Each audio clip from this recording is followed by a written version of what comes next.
Hello and welcome to Secrets Mystery Manor. I'm your host, Psychic Zelda Kelly.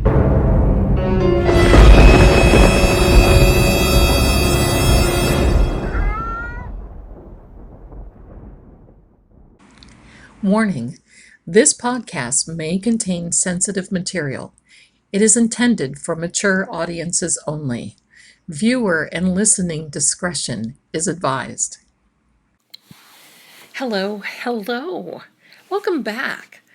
Welcome to Secrets Mystery Manor. You know, I've missed you. And I say that because every time we get to the end of one Mystery Manor episode, I start thinking about new Mystery Manor episodes, and I can't wait to get back here with you. I'm just always get so excited, and I appreciate you so much. Believe me. But I think you're going to like this one. Because, you know, we're going through some really heavy times in the world and on Earth, and sometimes these investigations can get really scary and dark and heavy. And I thought I would talk to you about the lighter side, some funny things that have happened to me during investigations. I just want you to know if those things happen. And today, I have 3 little short stories that I want to tell you. And I think you're going to get really, really tickled, as they say. You're going to be tickled and giggling and laughing, because sometimes it's hard for me to get through it without giggling and laughing. So, without further ado, the first one that I'm going to start with is really pretty funny. I was in Virginia Beach, Virginia, studying at the Edgar Cayce Foundation. Now, this was a while ago, a few years ago, in the 80s. And, of course, investigating, ghost hunting, and none of this was really, really popular.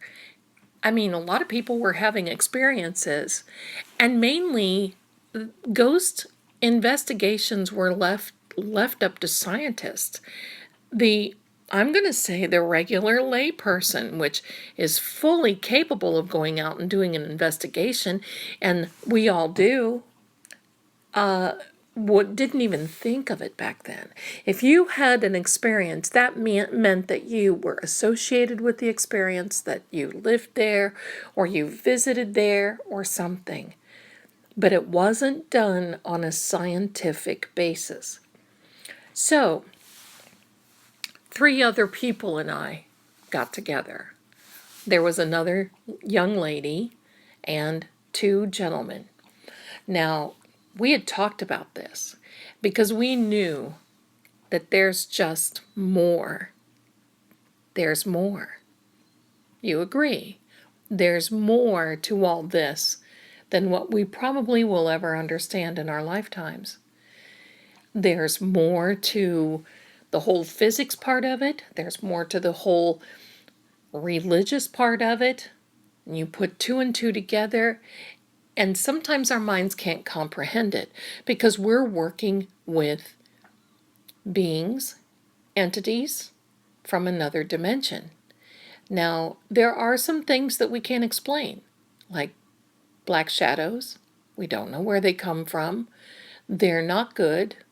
They appear most generally when there's been a violent occurrence in Earth or in human while somebody's alive. But beyond that, it's very, very hard to study. So these other 3 people and I, we called ourselves the investigators. That was really original, wasn't it? Yeah, and boy, oh boy, we thought we were hot at that time. We didn't have any equipment. Now, I just want you to know, back then they didn't make any equipment that we could get a hold of.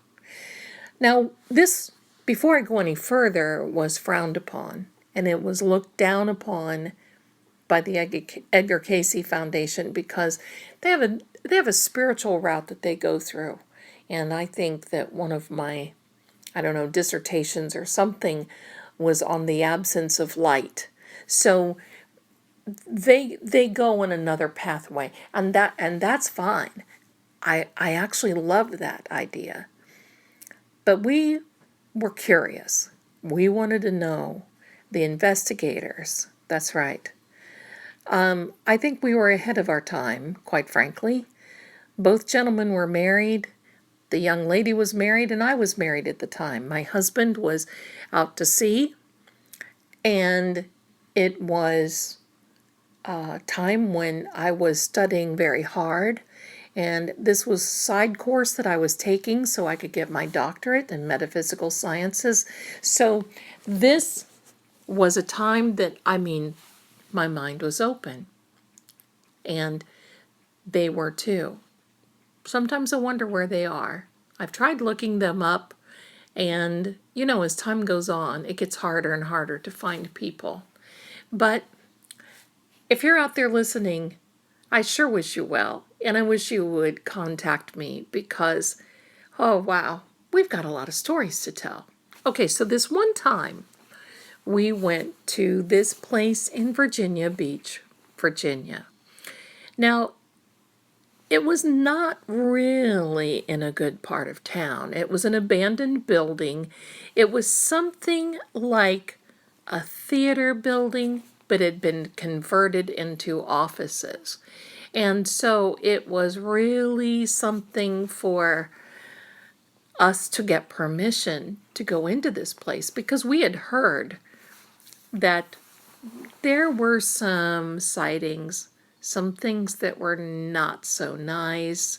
We heard that there were, the owner was experiencing some things. His wife was afraid to go into the building. Well, hey, well, that's all you got to say, right? That was enough for us. And so we made this arrangement.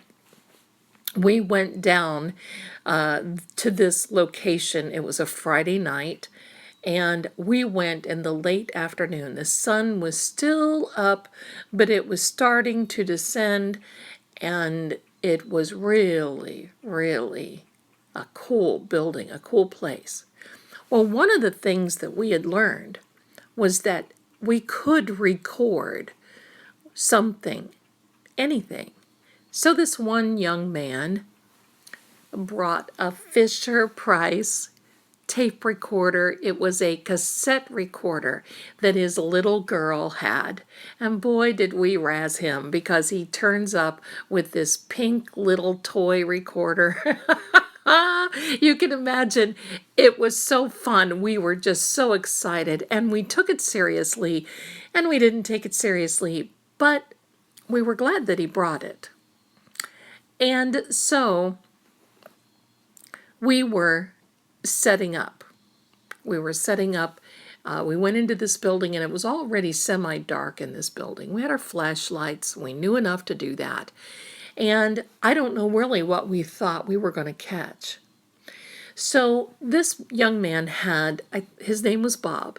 Bob had this recorder, and there were sporadically maybe a card table type thing sitting around, and there were a few folding chairs here and there. Mainly it was empty.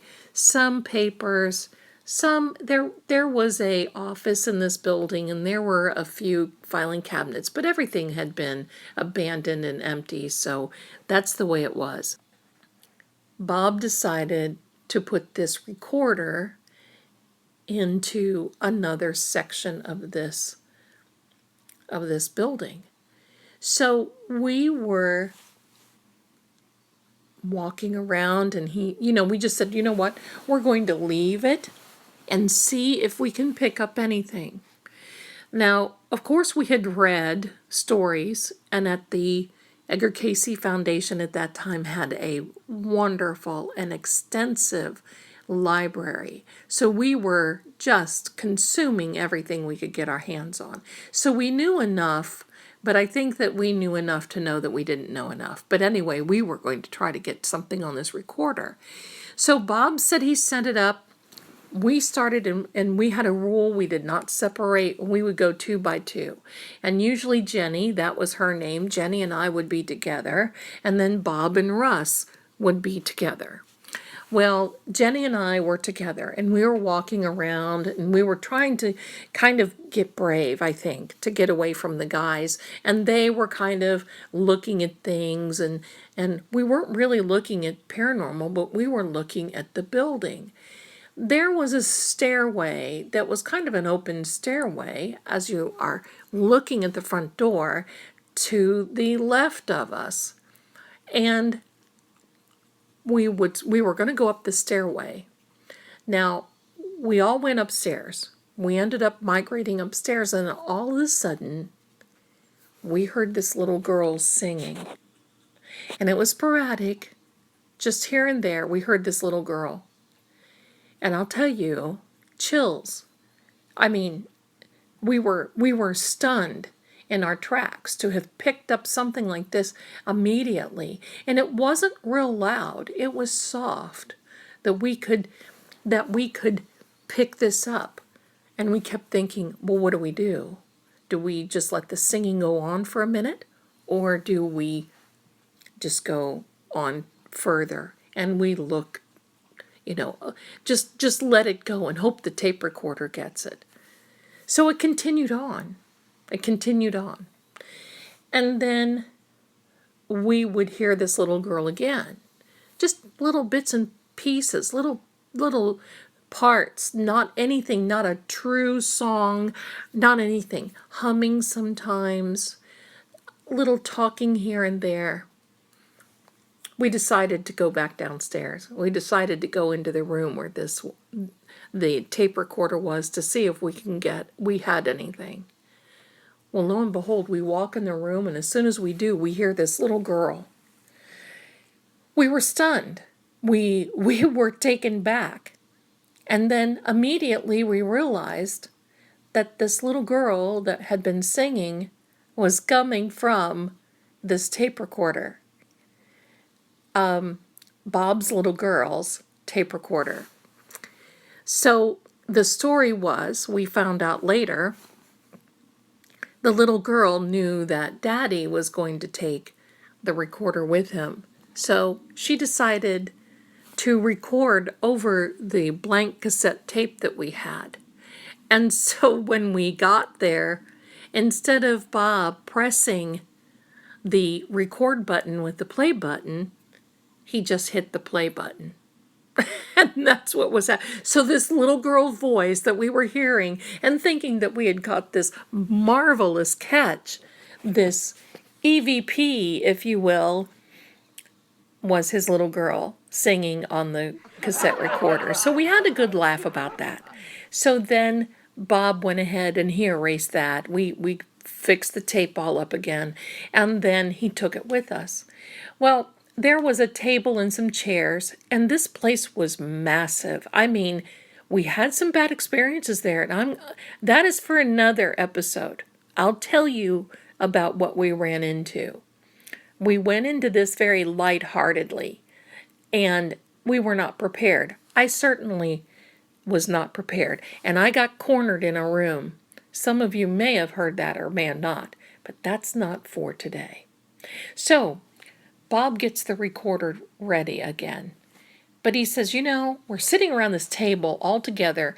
We're drawing a floor plan because that place was so huge that we didn't want to get lost. We wanted to designate who was going to go where, because we had been over this place, but it was a little confusing because some of the rooms connected to each other, and you couldn't get through those rooms unless you went through another room. It's just kind of weird, oddly built. We're sitting around this table. All of a sudden, Bob gets up, and he went into this other room. There was kind of an arch there, but it was big. I mean, it was like an auditorium. Well, he went into this other room, and we could hear him slamming tables and slamming chairs around. Now, all this time, we have the recorder going because we want to document what we're saying, what we're doing. We have the recorder going, but it was closer to Bob than it was for us at the table. So he was making so much noise, and finally Russ looked at him and said, "Yo, buddy, we can't hear ourselves talk here. Can you just kind of calm it down? Can you just stop with the noise?" Well, Jen and I, of course, are giggling because, we're just laughing, and now you're hearing my cat. And now we're smiling and we're thinking, oh my gosh, this is just, we just didn't feel like we could get started on this investigation, right? Just everything was just keeping us from getting started. So finally, Bob comes back through and he says, "Oh yeah, okay, yeah, I'm sorry, never mind." So we went through and we had the rest of our investigation. We picked up some things on there that were not so good. But the funny thing is that when we got back the next day, Bob brought the recorder with us and we listened intently. What he didn't realize is that while he was banging around the tables and the chairs and making so much noise and carrying on, what we didn't realize is that, well, Bob had a little bit of gas and he had to let one go. That's right, he did. We didn't hear it because he was making so much noise, but the recorder picked it up. And you can believe that poor Bob just didn't, he was so embarrassed. And he couldn't face us for a couple of days because, boy, we really just, between him playing, his little girl singing, and we all thinking that we got EVPs, then we now thinking that we didn't understand what was wrong with him making all this noise. Well, evidently he was trying to cover up the evidence, but he wasn't able to do that. So that was the two very funny things, funny to us, funny things that we had happen to us during that investigation. Oh my gosh, we've got a lot more. But before we go on, and I'm going to tell you this other really funny story, I want to take this break with you right now for this brief ad from Psychic Secrets. That's right, Psychic Secrets. And you can find me on there too at extension 11. I'll be glad to help you. But we'll be right back for the end of this very funny paranormal investigation episode. We'll be right back. Hi everyone, this is your friend Zelda Kelly, and I would like to take a minute to invite you to stop over to Psychic Secrets. That's www.psychicsecrets.com. There you can find an advisor that can help you with advice, direction, and guidance that you need. And also, you can read our blog, which has a lot of really, really good little articles and information and can actually answer some questions for you. You can find us here on this same site, this Secrets Mystery Manor. We are there. So you're there already if you found us. But we also have another section, which is the Secrets Laws of Attraction. We have some wonderful videos up, and we would love to have you stop by and take a look at that. Now, I want you to know that Secrets really is here for helping the person. We have qualified, experienced advisors on call 24/7. We have the ability to chat. We have the ability to take a call and actually even a video call if you feel so inclined. So stop on by to psychicsecrets.com. That's www.psychicsecrets, that's two S's in the middle now, psychicsecrets.com, and take advantage of our first-time offer. For those of you who have never called before, first-time customer, we have an offering of 30 minutes for $30. We can get a lot accomplished in 30 minutes. I'm so glad that you stopped by today to listen to Secrets Mystery Manor. And I hope you take the invitation to come on over and check out our advisors. We're here for you. So thank you so much. And hopefully I'll see you soon and you'll see me on there. I'm extension 11. So back to our podcast. Bye for now.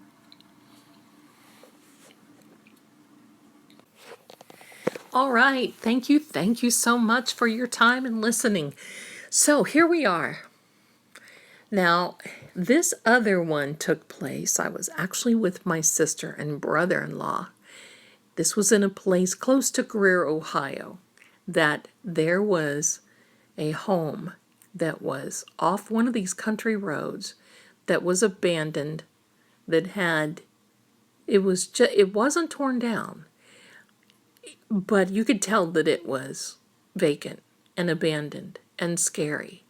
And there was a legend that came with that, that if you went to that house, you would see the spirit of her white dog, and the white dog would cause an accident.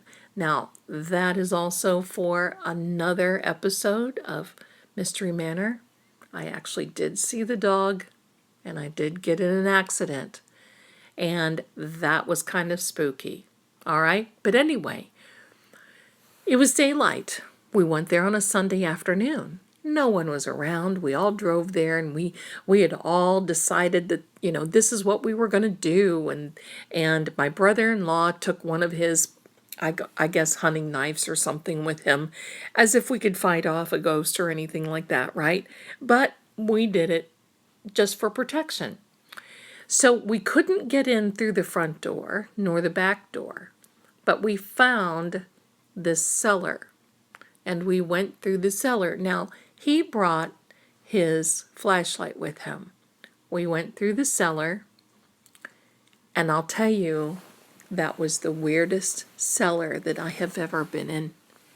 It was not a dirt cellar.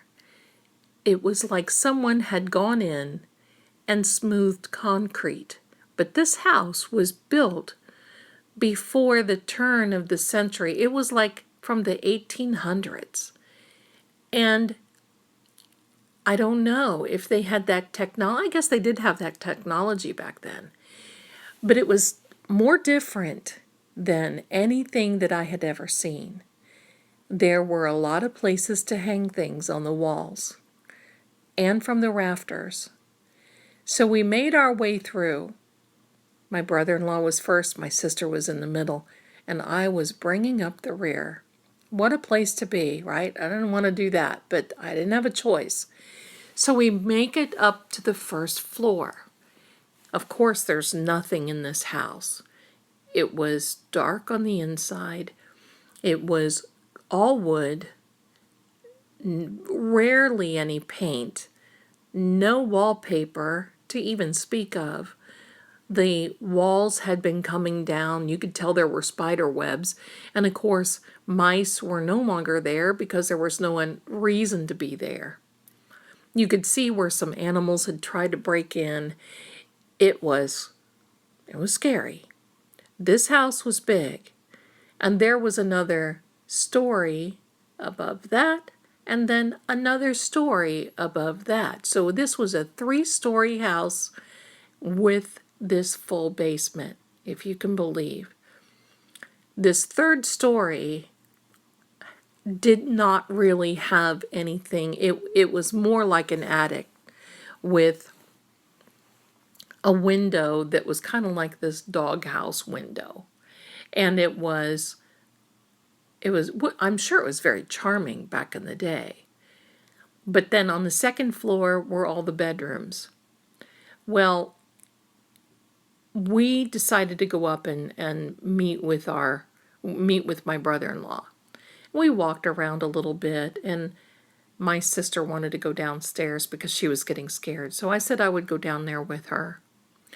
We were standing in the living room looking out these windows, trying to imagine who had lived there, why they had lived there, and all of a sudden, we heard this horrible ruckus and commotion. I mean, it was crashing and banging. And my sister and I grabbed onto each other, and we didn't know what to do. All of a sudden, there was a door in the living room on the inside, and there was a knock. coming from the inside of that door. We looked at each other, and of course my sister says, Zell, you go open it. Well, of course I didn't want to go open it. I didn't even know where my brother-in-law was. This made such a noise. Where was he? He should have come downstairs. All of these things were running through our minds.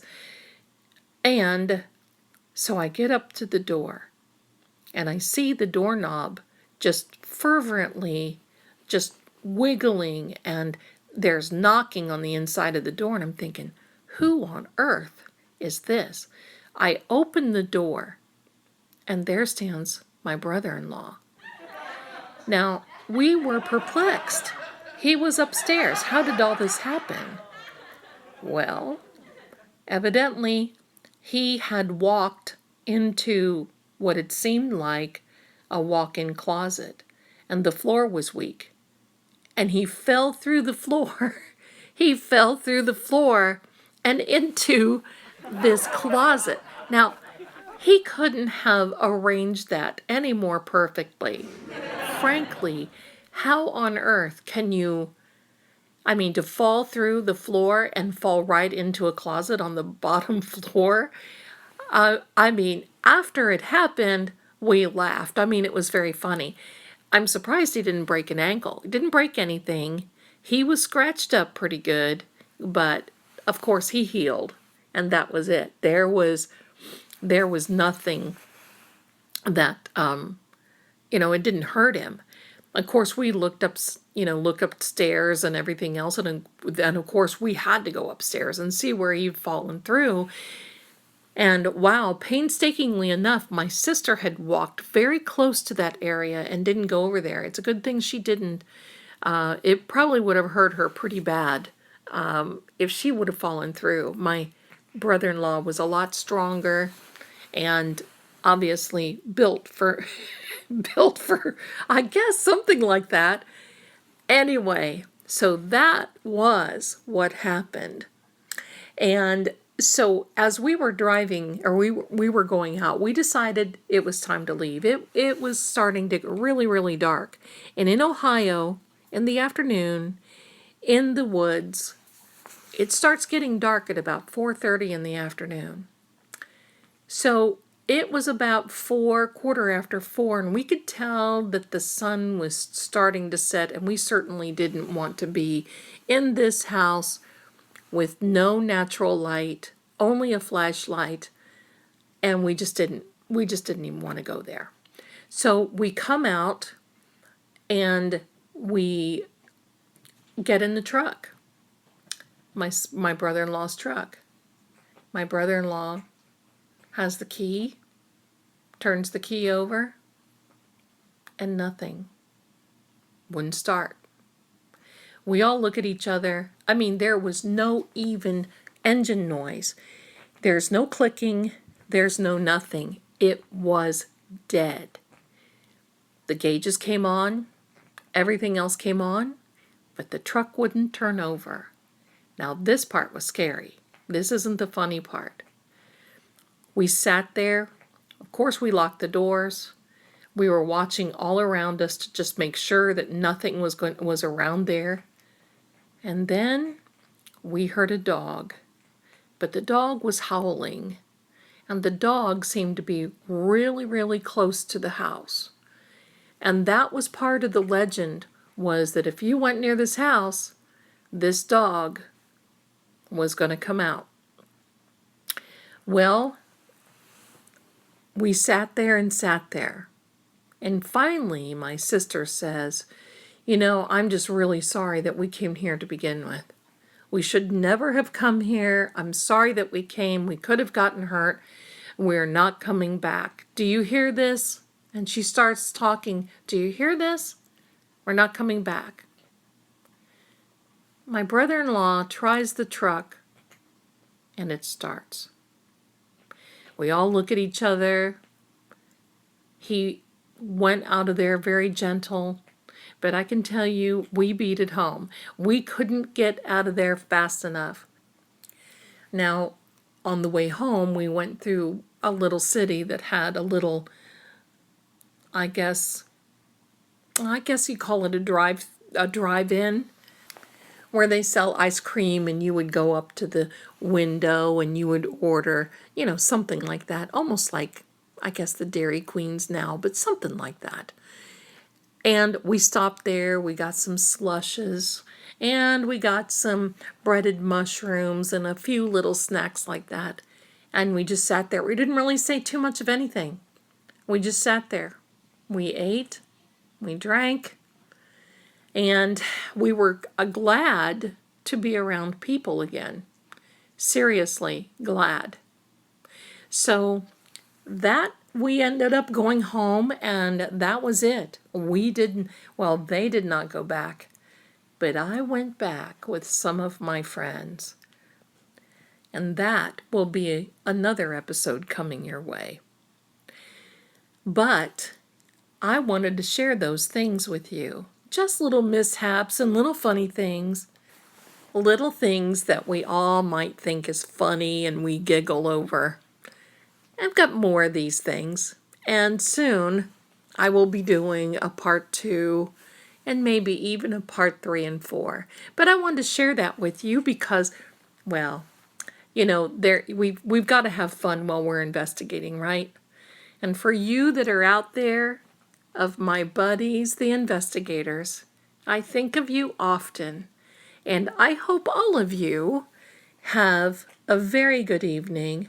Be blessed, be well, and be brave hearts. And I'll see you again in the next episode of Secrets Mystery Manor. Bye for now. Until next time, thanks so much for listening. I just love this, don't you?